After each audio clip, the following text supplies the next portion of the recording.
Darling, you know that I want things to go our way.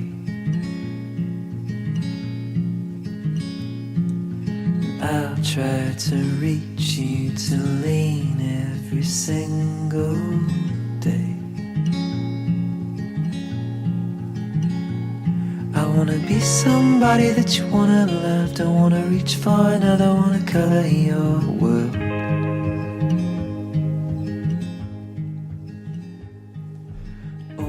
Nous sommes des amateurs de vin. Nous sommes des fans de vin. Sans être connaisseur. Je ne suis pas un connaisseur, je suis vraiment un amateur de vin, vous le savez. Et les choses que je vous parle, les recommandations que je fais, c'est quelque chose de très très simple. C'est des vins que j'ai aimés, des découvertes comme ça. C'est un peu du fouinage, si je peux dire. C'est avec les années, on apprend toujours. Puis j'aime bien ça. J'aime bien ça vous parler. Donc, nous sommes des amateurs de vin et des fois, on tombe en amour avec une bouteille. On l'a adoré une bouteille. Et là, on retient le nom. On retient le nom de cette bouteille-là. On retient son pays, d'où il vient, ce vin-là. Et ensuite, on retient le cépage. Ça peut être un monocépage, ça peut être un mélange de cépages. Et à mesure qu'on goûte différents jus, avec le temps, on trouve des combinaisons qui nous plaisent beaucoup. Vraiment, c'est des combinaisons cépage et terroir. Je prends comme exemple le chardonnay. Le chardonnay, j'ai entendu justement il y a quelques jours un diminutif qui m'a fait rire. Je vais prendre un verre de chardot. J'ai trouvé ça drôle, un verre de chardot. Donc, le chardonnay qui est d'origine bourguignonne. La Bourgogne, autour de Dijon, autour de Beaume, de Mâcon. Donc, le chardonnay est originaire de la Bourgogne. Le chardonnay est un des cépages les plus plantés et bu au monde. C'est un cépage qui donne beaucoup de styles différents en fonction des sols, en fonction du climat. Les arômes peuvent être très, très variés. Vraiment, il est surprenant, le chardonnay. On peut avoir un vin vif avec un style assez exotique et on peut avoir un blanc plus beurré un peu, plus gras qui tire sur les amandes. Le chardonnay peut il peut se promener beaucoup comme ça. Quand on pense à un merveilleux chablis, un chardonnay extraordinaire, avec un sol calcaire rempli de petites coquilles fossilisées. Il y avait une mer qui recouvrait tout ce secteur-là de Chablis, il y a 150 millions d'années. Le Chablis, c'est très délicat, c'est la pomme verte, c'est minéral, c'est vraiment extraordinaire. Mais on est un chardonnay, on s'en va en Californie. Et en Californie, on va avoir, comme le Meiomi, on peut avoir un vin qui tire, c'est plus la poire, le miel, plus crémeux. Un cépage, deux mondes. Un cépage, deux goûts différents. C'est incroyable ce que ça peut faire. Le sol, l'environnement sur un même cépage. Si on regarde le merlot, son terroir d'origine, c'est Bordeaux. C'est la grande région de Bordeaux. C'est là qu'il vient. Le merlot, c'est le roi de Bordeaux. 60% de la surface du vignoble, c'est lui. Si on prend un Pétrus, les grands vins, les grands vins de Bordeaux, un Pétrus, c'est du merlot. Un Pétrus, c'est du merlot. Et quand je pense à ça, quand je pense au merlot, j'ai toujours un sourire quand je pense au film Sideways. Sideways qui est un film, c'est un classique du cinéma américain. Il y a un des personnages principaux dans le film qui disait, c'est un film qui parle un peu de vin, et un des personnages disait, moi, jamais je vais boire du Merlot. Le gars, il détestait le Merlot. C'est un clin d'œil que j'adore. Ce film-là est très, très, très bon. Mais le Merlot, c'est ça, il peut donner des choses extraordinaires. C'est le Merlot vinifié. Le Merlot est vinifié partout. On peut en trouver au Chili. Tu sais, les Merlots chiliens, de leur côté, ils ont comme une signature, les Merlots chiliens, comparés aux Merlots français. Ils ont un petit côté plus eucalyptus, comme un peu mentholé. Puis ça leur donne comme une petite fraîcheur un peu. C'est le même raisin. C'est le même raisin. Un est à Bordeaux, l'autre est au Chili. Un même raisin, deux mondes. Deux mondes. La Syrah nous rappelle la vallée du Rhône. La Syrah. Dans le Rhône, c'est les Crozes Hermitage, ces fameux vins Crozes Hermitage. Wow! Hermitage et Crozes Hermitage.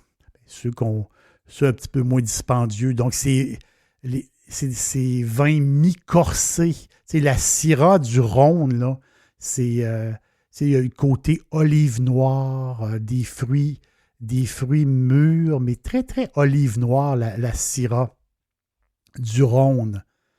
Tandis que si on s'en va en Australie, le Shiraz, c'est le même raisin. Le Shiraz, ben là, on est plus dans le poivré, le tabac, le café. Il y a des boutures de Syrah qui sont arrivées en Australie dans les années 1800 et les Australiens en ont fait des grands, grands vins incroyables. Mais c'est le terroir australien, c'est la chaleur de l'Australie.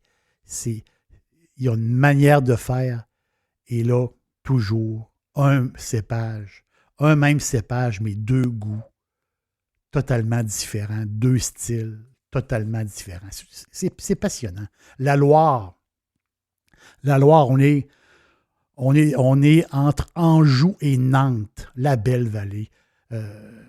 Incroyable, mais la Loire, c'est le Chenin. La Loire, le Chenin, c'est l'enfant de la Loire. Le Chenin, il est populaire en Loire depuis le 10e siècle. C'est sa place. La Loire peut donner des vins demi-secs et secs, vraiment à se rouler par terre. Là. Les Vouvray, les fameux Vouvray, moelleux, extraordinaires. C'est comme un croissant au miel dans une bouteille. Les Vouvray, c'est extraordinaire. Mais on voit que le Chenin a voyagé, lui. Il a voyagé, il est parti pour l'Afrique du Sud. Et là-bas, en Afrique du Sud, c'est un autre style différent. Là-bas, c'est des blancs un peu plus acidulés, plus vifs, agrumes. Certains peut-être plus vers la poire. C'est le même raisin, mais c'est pas la même terre. C'est pas le même environnement. Le dernier Chenin que j'ai bu était de l'Afrique du Sud. Son nom, j'ai adoré. Son nom, c'est le Long Beach. Long Beach. C'est des petites notes de lime en finale. Super bon. Un prix d'amis, Long Beach. Vous allez aimer. C'est incroyable comment que le raisin peut se transformer d'une place à l'autre. C'est incroyable. Il y a les cépages voyageurs, qu'on peut dire, les cépages internationaux, comme le Zinfandel. Zinfandel qui est né en Croatie, qui est passé par l'Italie et qui aujourd'hui a fait la fortune de la Californie, le fameux Zinfandel. Mais il y a des cépages qu'eux, ils n'ont pas voyagé. Les cépages qui sont restés chez eux, à la maison. Un exemple qui me vient en tête pendant que je vous parle comme ça, le Frappato. Frappato, typique italien, ou plutôt typique sicilien. C'est un croisement d'il y a très longtemps du Sangiovese et d'un cépage local inconnu. Mais le Frappato, c'est sicilien. C'est une bombe de fruits. Souvent, on est dans la fraise, grenadine, des taux d'alcool pas tellement élevés. et qui ça donne des vins extraordinaires. Un 100% Frappato, c'est assez rare, mais les 100% Frappato, c'est quelque chose. Avec une pizza, une belle pizza avec beaucoup de sauce tomate, des tomates, et l'orégano, là, Frappato, ça n'a pas de sens. Un des plus connus, c'est le Planeta. Planeta, et qui est une grande maison sicilienne, grande marque sicilienne, et le Planeta Frappato, ça vaut l'essai. Je vous le dis, vous allez aimer ça. Le 2017 que j'ai goûté, c'est superbe, là. James Suckling, le coté à 92 points. C'est quand même, c'est extraordinaire. Ce vin-là aussi, je crois qu'il a gagné une médaille au Japon. Donc, Frappato Planeta, un prix intéressant. Ça va. Là, vous goûtez vraiment un cépage indigène, un cépage précis d'une région, un cépage qui n'a pas voyagé. Il y a 50 cépages qui sont à la base de 99% des vins du monde entier. 50 cépages seulement. Et il y en a des milliers. Et plus que jamais, les artisans développent de l'intérêt pour les vignes autochtones ou les cépages anciens. Il y a beaucoup de découvertes à faire dans tous ces cépages-là, presque inconnus, et ça me fait plaisir de vous en faire connaître.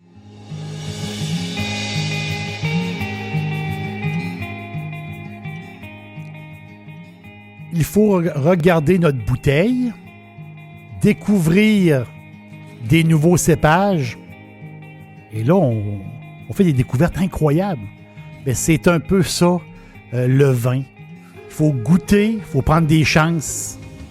Puis à un moment donné, on trouve quelque chose de très, très bon. Je vous conseille le Planeta Frappato.